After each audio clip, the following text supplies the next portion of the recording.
Today, I'm joined by Irit Eizips, the Chief Customer Officer and CEO at CSM Practice, an incredible customer success consulting firm that has helped companies increase retention, improve customer satisfaction, grow customer advocacy, and bottom lines. Irit is known and loved by everyone in the industry, which I can personally attest to. She's been named one of the top customer success and CX strategists year after year since 2013. And today we're going to talk about health scoring. So thank you so much for joining me today, Irit. Awesome. Thanks for having me. For sure. I remember when we first met actually at the C100 conference. So just talking about health scoring, but I think you didn't have a name tag or something like that, or maybe I didn't have mine. We were just very confused standing in line. So that was how our conversation started. But I've been glad to know you for the past couple of years, and I've loved following all your content. Yeah, thank you so much. I remember the first time I got to meet you, which is through, I think it was like a Zoom meeting where you presented your ideas on how to create better forecasting for renewals with this account-based formula, or how do you call it? The account behavior formula. Behavior formula. I knew I got that wrong. With the account behavior formula. And I thought, wow, this guy is super impressive. I'm just good at faking it. Well, today we're going to talk about health scores. I know you've helped countless companies implement and improve their health scoring systems. So is Yellow 25 just not relevant anymore? Is that not an effective health score? It's only not effective if you're trying to develop a score that's supposedly going to tell you that the risk of renewal, because what is yellow? What does that mean? It means absolutely nothing. So if you were, I think it's a kind of like a yes or no. Are there risks or they're not? There's no need to put a yellow in it. They're either, red flag or they're not. They're escalated or they're not. But when you create a health score, and I talked about it a lot in other podcasts that I did, when you create a health score that is supposed to score the maturity of your customer in their journey with you, are they best in class or not yet? A yellow means that they're just somewhere in between, being, as they came to you versus how much you've helped them grow and become great. And so yellow actually is really meaningful. It just means that if you break it down to the different criteria and how did they get to yellow, that might mean, oh, I need to work on this aspect of my health with this customer. So it doesn't really mean healthy in the sense, oh, either they're sick or healthy. It means how healthy are they, right? There's people like me, okay, healthy. And then there's like Schwarzenegger healthy in his prime, So like, where do the... Even now, he's probably healthier than both of us. But, probably even now he's healthier than both of us, shamefully admitted. But, that's really the kind of health we're talking about. Are they like prime athletes, or they're just okay hanging out on the sofa and they're not really, or are they really sick? But if they're really sick, they should be in the emergency care, and then you should have a red flag if we're going to use that frame of mind. So fair enough. Yellow is definitely relevant.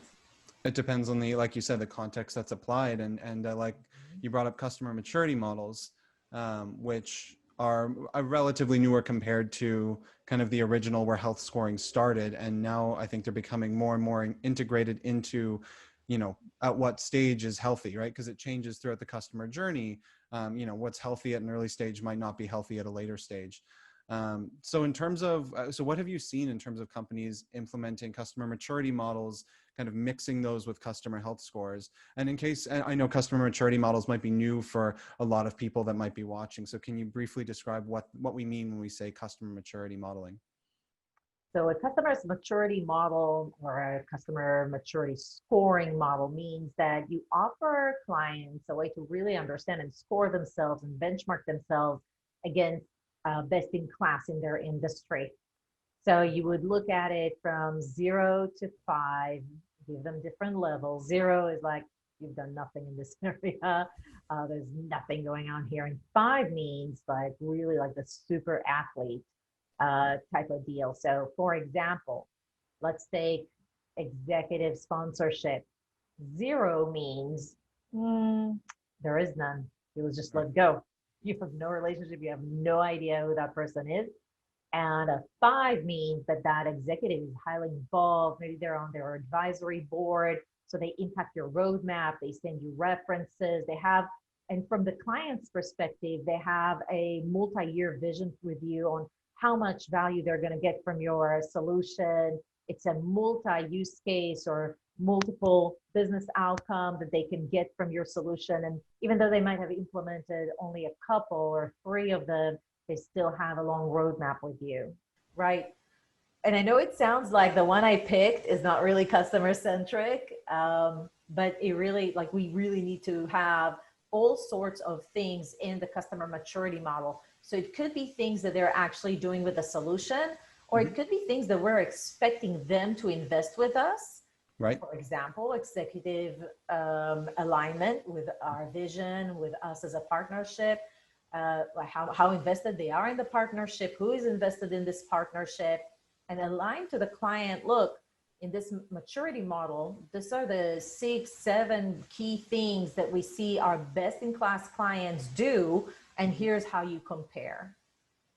Excellent. I love that. It adds an element of competition, right? No one wants to be low on that model. So if you take it and say, instead of saying, hey, you need to be more engaged, your executive sponsor needs to be more engaged. Instead of that, you show, well, here's what our best customers are doing who have achieved the best results. And here are the things that we have seen tracked to accomplish that. So if you want to as well, here's some things you can do. That way you're solving a problem for them, right? The problem being, you're not ranking, compared to your best in class cohort where you want to rank versus can we just get you more involved, right? Which won't yield the same result. So if you think about it, the health score is sort of like an internal visibility to us and by us, I mean the customer success managers, not necessarily just leadership, although leadership as well, but it's really designed to make the customer success manager more proactive. If I have a list of 20, 50 customers and I go through the entire health score, I can see, okay, most of my clients, I don't really have executive alignment yet. Let me work on that one. Let me get coaching from my manager on this aspect. Or I can see, ooh, my top customers are these, but my bottom customers, these are the 5 bottom customers I have in my portfolio. And so why don't I put some more attention into those? And it shows me exactly which areas I need to work on. Whereas the maturity scoring model is a tool for me to share, almost like the health score, with the client and say, here are the areas, Mr. Customers, where you need to take accountability and become better at, being successful with us. Because there's so much that the CSM can do or the tool can do if the client doesn't take accountability and put in the resources, the energy, Definitely. right? And even change sometimes their own organization and processes to work better with your solution. Absolutely. So are you in favor of externalizing customer health? Is that something you would recommend people show to their customers? If done correctly, absolutely. I think sometimes more than not, it's not done in a customer centric way. Right. And so if you have like things like, oh, are they giving us references? I would probably not show it because the customer doesn't care about that. What they do care about is, are they leveraging for full use cases? What do other companies do? How do they compare? Do they benchmark with other companies? So it really is about positioning the health score. But yeah, if the health score is done correctly, I would absolutely share it with them. Put the right things in there that really makes a difference. I think sometimes we put things we think the client wants, but we never validate it with them. Right. It's more internal metrics for us. How many upsells did we have with them? Did they renew early or not? Trust me, stuff the they customer don't really doesn't care. No. So if that's your health score, don't share it. But if you build a health score that drives accountability from the customer, that's very customer centric, I would share it at that point. Yes. Definitely. I think that's a great point. It makes me think of at a previous role, I would share it with a customer, but I would work with my internal champion there to basically say, I want to share this data with your whole team, but first I want your feedback confidentially on what you think they'll be interested in, what they won't care about, how they want to see this data. And it was in healthcare, so they were very specific about the data. And so I think your point is bang on. Like, it has to be framed in the way that they're going to be receptive to it, not combative and not argumentative, but where it's seen as an additive data point. What are some of the key issues you still see people nowadays companies making nowadays when it comes to either creating or trying to improve on their customer health score? Number one is that they merge the risk indicator with a true health score. Okay, Kind of can you like have unpack that a little? Yeah. a hybrid solution of Okay, everything melanged together, and then they get a lot of false positives and false negatives, right, and they start asking themselves, what does this yellow mean even? Like, right. and then they get a lot of reds, and not all of them are at risk of churn. So what does that mean? And it's really hard. Look, it's easy to set up a calculator and call it a health score. It's much harder to do one that's always true.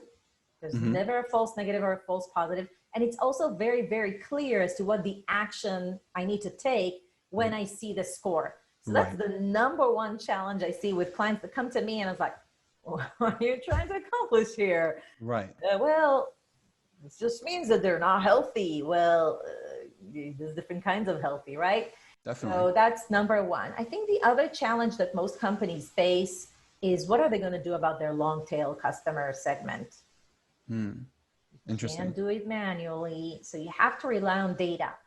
And customer data, like the really good one that indicates the strength of the relationship or how many use cases did they got out of the solution, that's really hard to automate.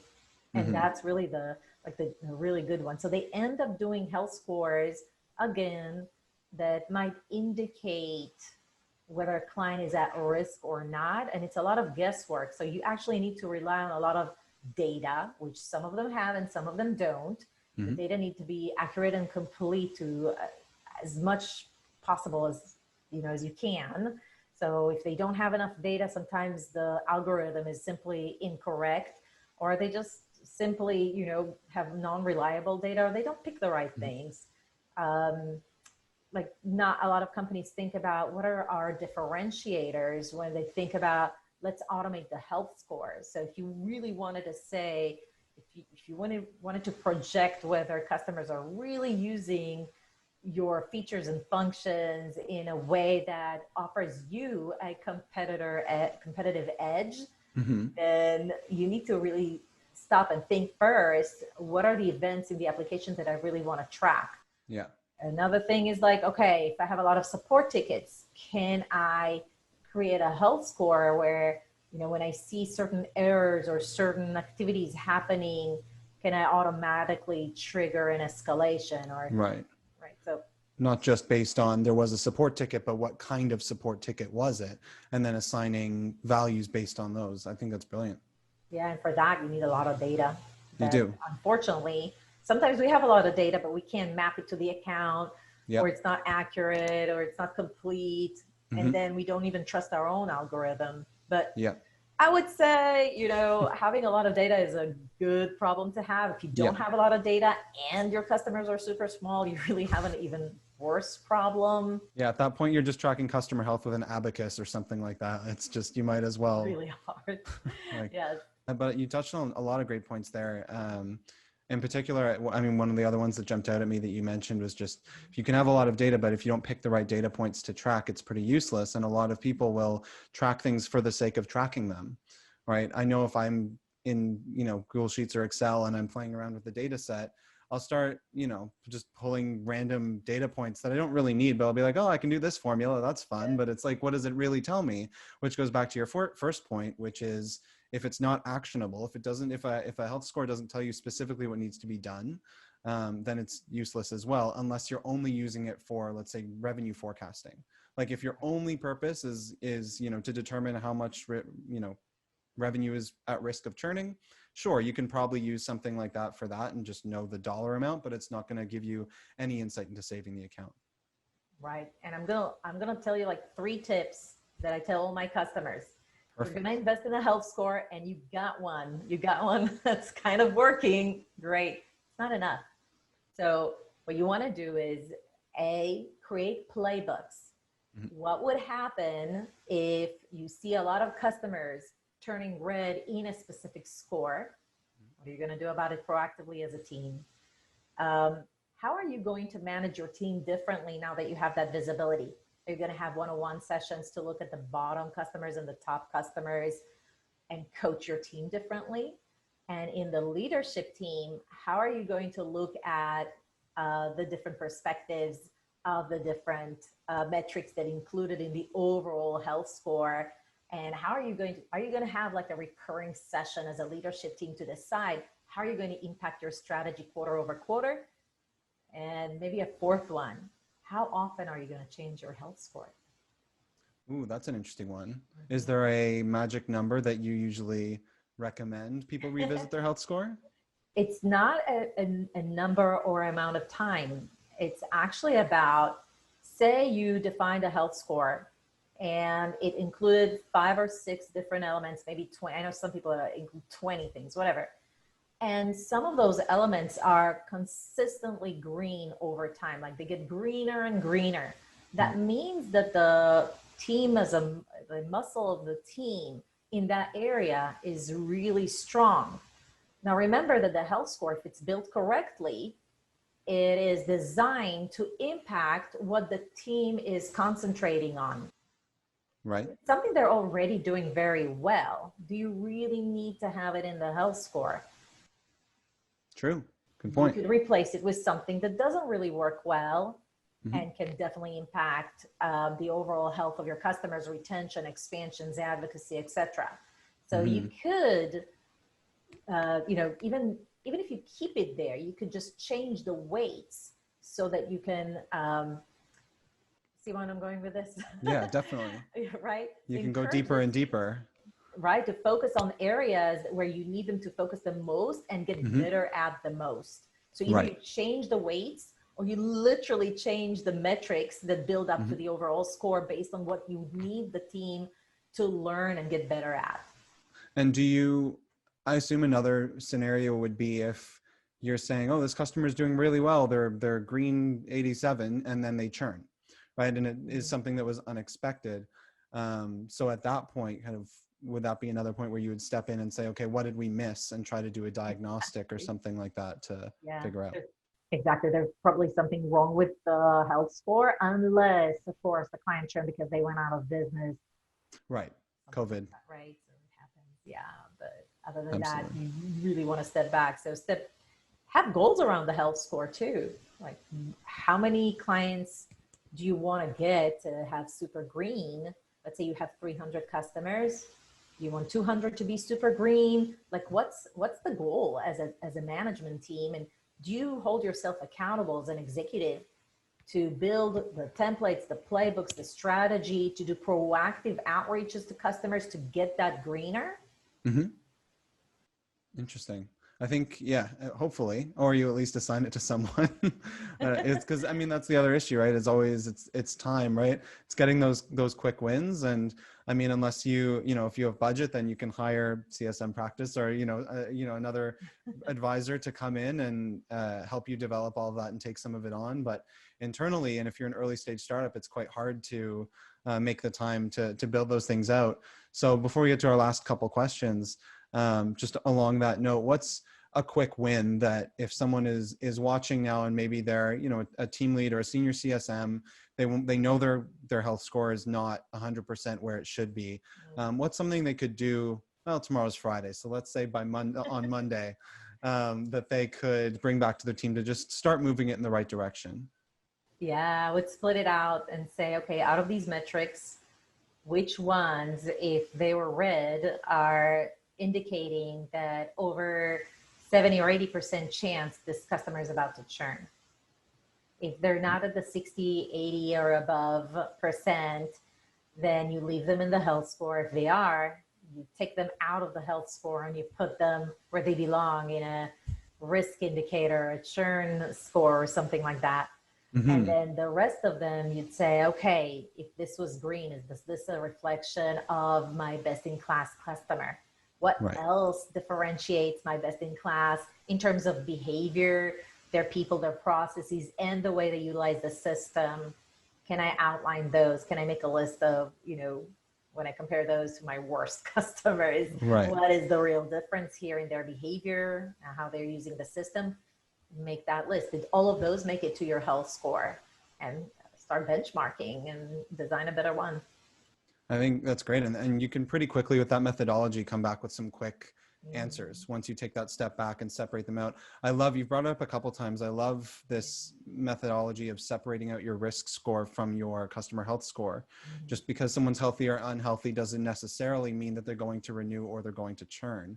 And I think that's a point that a lot of us, myself included, when I think back to when I developed my first health score, like that was not something I separated out. It was all conflated. And I think that's why I actually missed a lot of renewals that were maybe a surprise, where I was like, really, they want to keep giving us money? Okay. And then some churns that were a surprise, where I was like, but they're doing so well. And, but it doesn't matter if their usage is amazing, if the executive sponsor leaves, if there's a pandemic, if there's all these other things, the risk score might go up, but even if their health is still okay, and depending on how you frame it. Absolutely. And with regards to renewal forecasting, I recently did a video with Taylor Johnston. So for those who are listening and have never been to my YouTube channel, highly recommend checking it out at CSM Practice. And Taylor Johnston, she's from SalesLoft. She's done an incredible work around renewal forecasting, and she got it down to an accuracy level of 1 or 2%. Wow. So in addition to flagging customers at risk, she introduced a couple more things that help continue with the accuracy of the renewal forecast, and she completely scaled the process. So I highly recommend checking that out if renewal forecasting and accuracy in that is something that's interesting to people that are listening and they're trying to leverage a health score for that. There's more that they can do on that front. I love that. I'm gonna have to check that out myself. That sounds very interesting. Well, thank you so much. You dropped so much incredible wisdom on us today, and I'm very excited to share this with folks. So everyone should check out csmpractice.com to learn more about Irit's services and content you're putting out amazing stuff all the time. I love seeing it. So thank you for all your contributions to the CS space and for joining me today. Yeah, thanks for having me. I'll see you soon. Thank you very much. Bye.